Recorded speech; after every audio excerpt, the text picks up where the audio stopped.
Sure shot formula के YouTube channel में आपका स्वागत है। हमारे चैनल को सब्सक्राइब का बटन दबा के सब्सक्राइब करें और घंटी को दबा के सेव करें रेगुलर अपडेट्स पाने के लिए।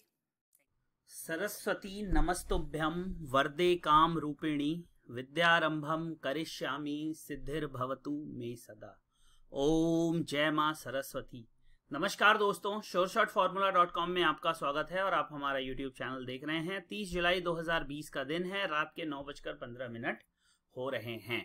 दोस्तों, ये एक क्वेश्चन है जिसका आप सभी लोग बेसब्री से उत्तर ढूंढ रहे हैं, हर जगह ढूंढ रहे हैं। चाहे वो बायर हो, फिजिकल बायर, चाहे वो गोल्ड का ट्रेडर हो यानी कि सुनार, चाहे वो इन्वेस्टर हो या वो MCX का ट्रेडर हो जो कि सेल करके फंसा हुआ है, बाय करना चाहता है या उसने अपनी बाइंग पोजीशन ले रखी है और वो ये समझना चाहता है कि चांदी में आने वाले समय में क्या होगा।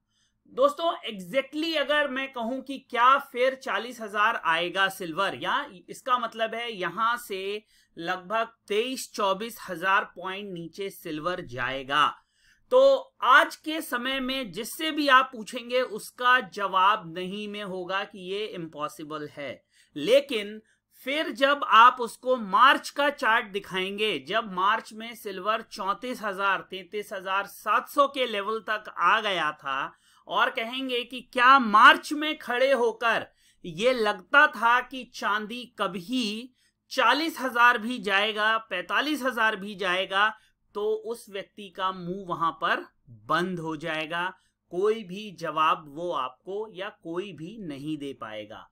तो मैं कहूं कि क्या 40,000 आएगा? अगर जो लोग मार्केट को जानते हैं, जो MCX को जानते हैं, जो ट्रेडिंग को समझते हैं, वो कहेंगे कि कुछ भी असंभव नहीं है। आने के लिए 40 भी आ सकता है, आने के लिए 30 भी आ सकता है, क्योंकि जो सिल्वर में हुआ है आज तक के इतिहास में इस तरह की मूवमेंट कभी भी किसी कमोडिटी में देखने के लिए नहीं मिली। जी हां, मैं अपने शब्दों को भली भांति जानता हूं कि मैं क्या कह रहा हूं।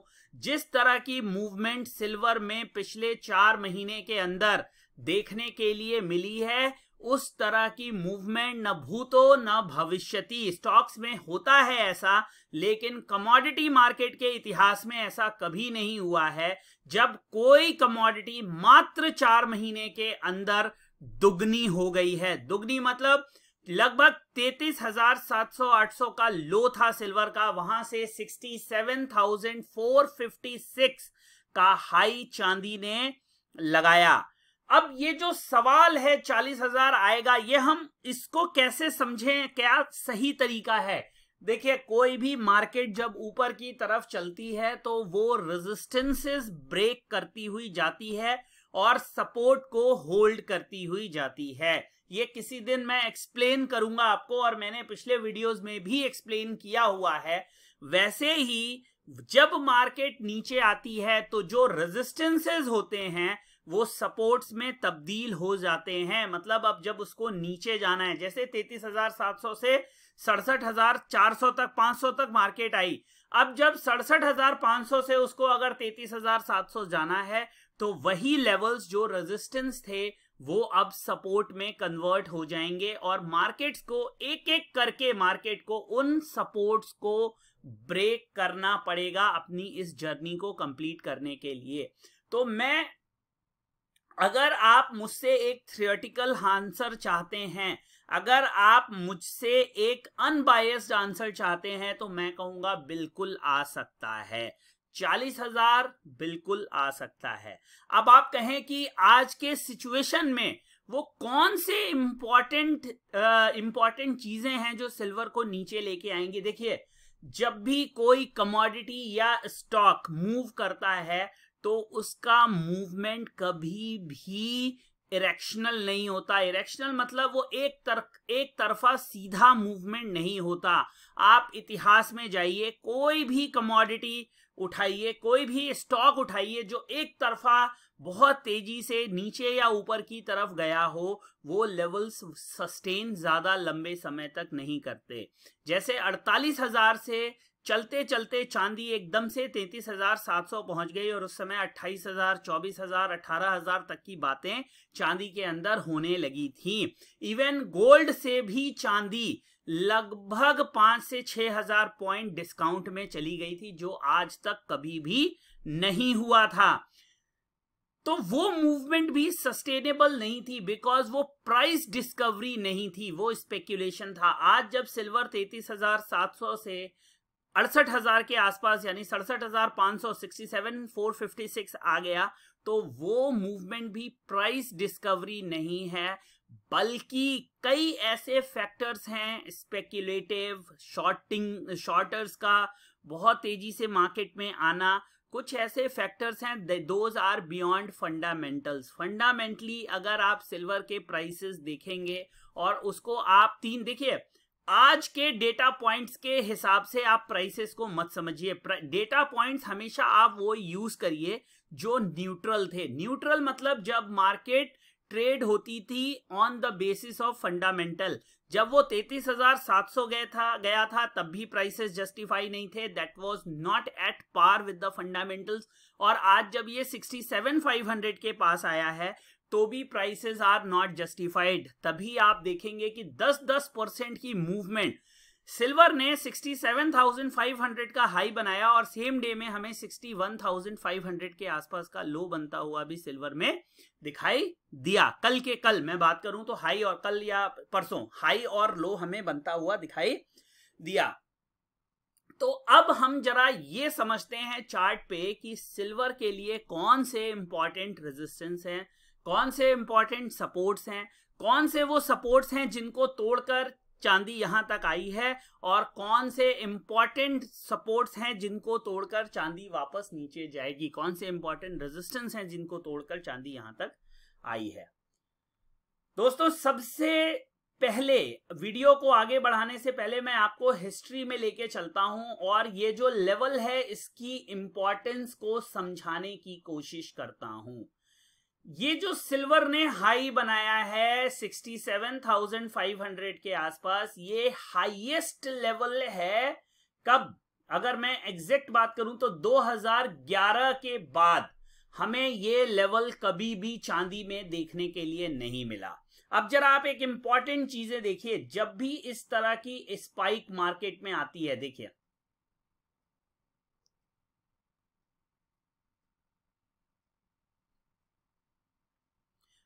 वो स्पाइक्स जो होती हैं वो सस्टेनेबल नहीं होती हैं। कुछ इसी तरह का मूवमेंट आपको इस बार भी वीकली कैंडल में आता हुआ दिखाई दे रहा है। मैं फिर से ये डिस्क्लेमर दे दूं, मैं ये बिल्कुल नहीं कह रहा हूं कि यहां से 20,000, जो लोग मुझे अफेंड करें कि ये 80,000 जा सकता है, 90,000 जा सकता है, 1,00,000 जा सकता है, मार्केट में कुछ भी हो सकता है। मैं केवल तथ्यों पे बात कर रहा हूं, मैं केवल on the basis of data and earlier charting, जिस तरह से मार्केट ने मूव किया है उसके बेसिस पर मैं बात कर रहा हूं। मैं कोई भी स्पेक्युलेशन नहीं करना चाहता, उसे करने के लिए MCX काफी है। तो अगर आप देखेंगे इसके टॉप को और आप थोड़ा सा इसके नीचे आके अगर रेजिस्टेंस को देखेंगे तो मार्केट ने अपने रेजिस्टेंस के आसपास ही रुकते हुए दिखाई दी है। और अगर ये होल्ड हो गया, इसके ऊपर चली गई, कॉन्सिक्यूटिव क्लोजिंग्स मिल गई 66,800 के ऊपर, मैंने ट्विटर पे ये बात बोली हुई है, आप जाके चेक कर लीजिए कि 66,800 will be the final hope. उसके ऊपर अगर मार्केट सस्टेन कर जाती है, क्लोज कर जाती है, तो इसको 70,000 यानी लाइफ टाइम हाई जाने से फिर कोई नहीं रोक पाएगा। हमें बहुत जल्द 26, 28 और इवन $31 तक के रेट भी देखने के लिए मिल सकते हैं। तो मैं ये बात दोहरा दूं, अभी जो चार्ट बन रहा है, अभी जिस तरह की फॉर्मेशन होते हुए दिख रही है, आप देखेंगे ये एक रिवर्स हैमर कैंडल फॉर्मेशन है, और अगर ये नेक्स्ट वीक में कंटिन्यू हो जाती है तो हमें यहां से लगभग 8-10 हजार पॉइंट की गिरावट देखने। ये इसमें प्रॉस एंड कॉन्स समझिएगा। जब भी मेरी बात आप लोग किसी भी फोरम पे रिपीट करें तो याद रखिएगा, मैंने जो रेजिस्टेंस मेंशन किए हैं अगर उनके ऊपर मार्केट गई है तो मूवमेंट कैटास्ट्रॉफिक हुई है। गोल्ड में मैंने ये बात कई बार कही थी कि 49,300 49,300 गोल्ड के लिए फाइनल लेवल होंगे। अगर 49,300 गोल्ड ने जिस दिन तोड़ दिया, उसके ऊपर क्लोजिंग दे दी, तो डाउन साइड की सारी प्रेडिक्शंस खत्म हो जाएंगी और गोल्ड में एक्चुअल मूवमेंट, एक्चुअल तेजी ही 49,300 के ऊपर क्लोजिंग होने के बाद आई है। आप जाके चार्टिंग चेक कर सकते हैं। वही बात मैं सिल्वर में भी कह रहा हूं कि अगर ये पैटर्न वैलिडेट नहीं हुआ, ये मूवमेंट इसी तरह की मूवमेंट रही, तो जरा आप इस कैंडल को चेक करिए, इस कैंडल को चेक करिए, ये वाली कैंडल का बॉटम चेक करिए दोस्तों। ये बॉटम लगभग 40,000 के आसपास बना है। देखिए मैं एग्जैक्ट लो आपको इस कैंडल का दिखाता हूं, 45,824। ये वाला बॉटम आप देखिए, एक मिनट। इस कैंडल का लो है 45,824। जी हां, इसका जो लो है वो 45,800 के आसपास है। मतलब ये जो हाई और ये जो कैंडल बनी है, आप यहां डेट देख सकते हैं 1/10/2011 वीकली कैंडल। और अगर आप हाई की कैंडल देखेंगे, जो हाईएस्ट बना है 66,490, उसके बाद आप फिर देखेंगे इसने जो 66,625 जो कि 27 जुलाई की कैंडल है 27 अगस्त की कैंडल है 2011 की। उसके बाद आप देखिए जो हाई है वो 60,670, 64,000 यहां पर आप देखिएगा हाई, जब मैं बोलता हूं तो 64,925। और मैं आगे लेके चलता हूं, 10/9 यानी 10 सितंबर 2011 की वीकली कैंडल का हाई है 66,893। और उसके बाद आप देखिए 17 सितंबर की कैंडल का हाई है 65,850। उसके बाद 24 सितंबर की कैंडल का हाई है 65,540 और लो है 51,352। अगली जो कैंडल है वो है 1 अक्टूबर 2011 की, उसमें जो हाई है वो है 55,925 और लो है 45,824। तो इस तरह की मूवमेंट हमें देखने के लिए मिलती हैं जब मार्केट में जो हाई होते हैं वो रेजिस्ट होते हैं, रुकते हैं, और उनकी जो पैरेलल मूवमेंट होती है वो इक्वली फास्ट होती है। और आप गिरावट देख सकते हैं कि फर्दर आने वाले 1.5-2 सालों में सिल्वर के अंदर क्या हुआ। तो मैं यहां पर ना किसी को खुश करना चाहता हूं, ना मैं किसी को डराना चाहता हूं, मैं केवल फैक्ट आपके सामने रखना चाहता हूं जो कि आप लोगों के लिए जानना बहुत जरूरी है। जब मार्केट बायंट होती है, चाहे वो निगेटिव साइड में हो या पॉजिटिव साइड में हो, तो कुछ लोग ऐसे लेवल्स देने लगते हैं जो अनइमेजिनेबल होते हैं। उन लेवल्स पे रिएक्ट करना बहुत मुश्किल होता है। जैसे अब कुछ लोग सिल्वर में $50 की बात कर रहे हैं, कुछ 1.5 लाख रुपए तक सिल्वर जाने की बात कर रहे हैं।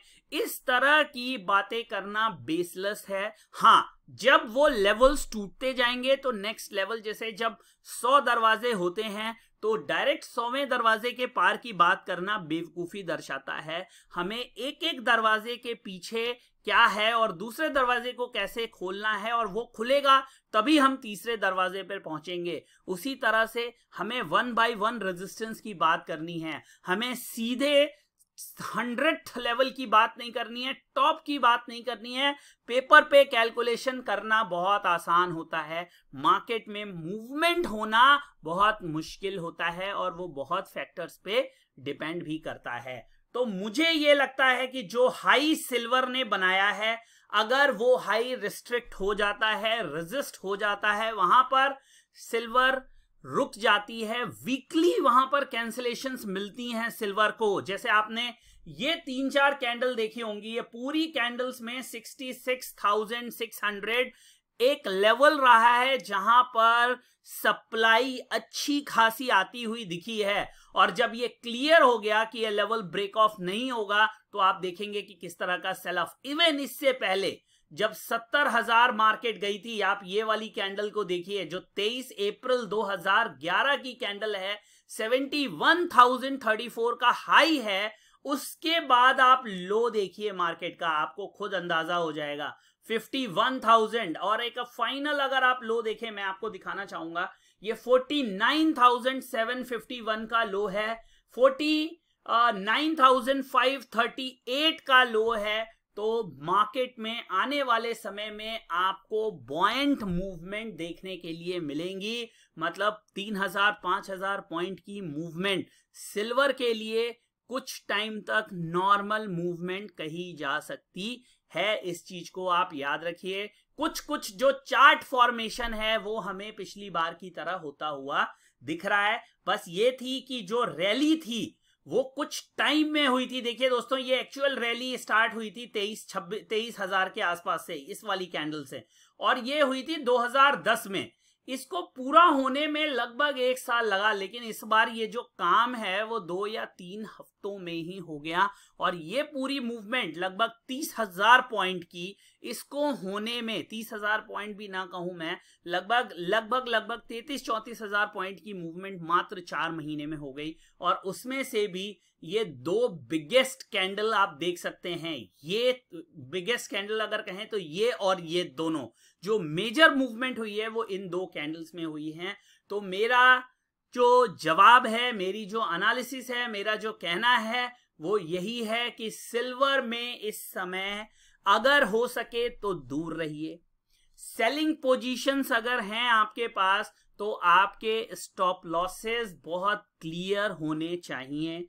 मुझे ये लगता है कि जो रीसेंट हाई बना है सिल्वर का 67,456, 67,500 के आसपास, वो एक इम्पॉर्टेंट हाई होगा। अगर वो हाई डिफेंड हो जाता है 2 या 3 हफ्ते, तो मुझे लगता है कि वापस हमें 50,000 रुपए का मिनिमम लेवल सिल्वर के अंदर आता हुआ दिखाई देगा। वो अगर टूट जाता है और सिल्वर उसके ऊपर सस्टेन कर लेती है तो फिर जो लाइफ टाइम हाई है 71,000 के आसपास, सिल्वर उसको भी टच करने की कोशिश करेगा। ये दोनों पॉसिबिलिटीज हैं। अगर आप एक रिस्क रिवॉर्ड आपके फेवर में ना हो और आप एक फेंट हार्टेड ट्रेडर हैं, पैसे की वैल्यू आपके लिए बहुत ज्यादा है, तो मेरी ये एडवाइस रहेगी कि आप सिल्वर ट्रेडिंग से दूर रहें, सिल्वर में ट्रेड ना करें। जरूरी नहीं है हर कमोडिटी में हर समय ट्रेड किया जाए, और सिल्वर अभी वही कमोडिटी है जिसमें कि जो high risk high net worth trader हैं केवल वही ट्रेड करें। लो रिस्क ट्रेडर सिल्वर से कम कोरोना की तरह 2 हाथ की नहीं 4 हाथ की दूरी बना के रखें। लेकिन हाँ, अगर ये लेवल डिफेंड हो जाता है तो एक बार सिल्वर हमें 50,000 के आसपास आता हुआ दिखाई देगा, और उसे आने में महीनों नहीं लगेंगे। ये काम हफ्तों का होगा, हफ्ते का होगा, महीनों का नहीं होगा।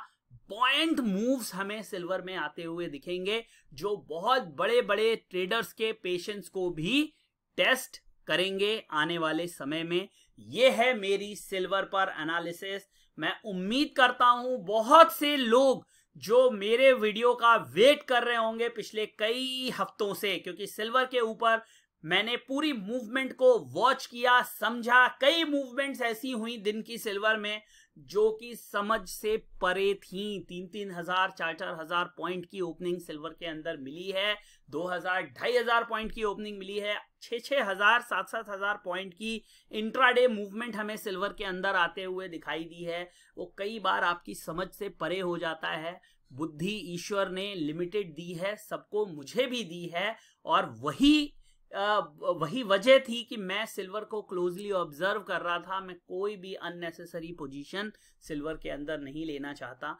क्योंकि मेरा ये मानना है कि 9 या 10 कमोडिटीज हैं, सैकड़ों स्टॉक्स हैं, 2 इंडाइसेस हैं। आपको अगर पैसा कमाना है तो कहीं से भी ट्रेड करके आप कमा लेंगे। जरूरी नहीं है कि जो चीज रिस्की हो, आपको बुला रही हो, सोने का कंगन लेकर खड़ी हो। उस शेर की कहानी आपने सुनी होगी। बूढ़ा शेर सोने का कंगन लेके खड़ा था। जो भी उधर से जाता था वो उसको बूढ़ा देखता था, उसके पास जाता था, वो कहता था ये सोने का कंगन ले जाओ, मैंने बहुत पाप किए हैं और मैं चाहता हूं कि ये सोने का कंगन मैं देकर किसी का भला कर सकूं। और जब वो कंगन वो लेने जाता था तो शेर उसको मारकर खा जाता था। तो इस तरह से हमें मार्केट में नहीं फंसना है। कभी चीजें जब टफ हो, समझ में ना आए, फंडामेंटली सही ना हो रही हो, तो दूर रखिए, दूर रहिए, उनको वॉच करिए, उन कमोडिटीज पे फोकस करिए जहां पर मूवमेंट लिमिटेड हो। एक ट्रेडर तभी पैसा अच्छा बना सकता है, खास तौर से जिसके पास लो कैपिटल हो, जब मूवमेंट रेंज बाउंड हो। क्योंकि ऐसे सिल्वर जैसी कमोडिटी में अगर आप स्टॉप लॉस नहीं लगाएंगे तो भी मरेंगे, और अगर आपने छोटा स्टॉप लॉस लगाया और काम किया तब भी आप मरेंगे। तो दोस्तों, ये है मेरी सिल्वर के ऊपर एनालिसिस। आने वाले समय में भी आपको सिल्वर पे अपडेट्स मिलते रहेंगे। 50,000 का ध्यान रखिए। अगर आपके पास चार्ट हैं लंबे तो उनको जाकर एनालाइज करिए, उसमें आपको सपोर्ट और रेजिस्टेंस दोनों देखने के लिए मिल जाएंगे। इन्हीं शब्दों के साथ मैं इस वीडियो का समापन करता हूं। बहुत जल्दी एक नए वीडियो में आपसे मुलाकात होगी। तब तक के लिए जय हिंद, वंदे मातरम।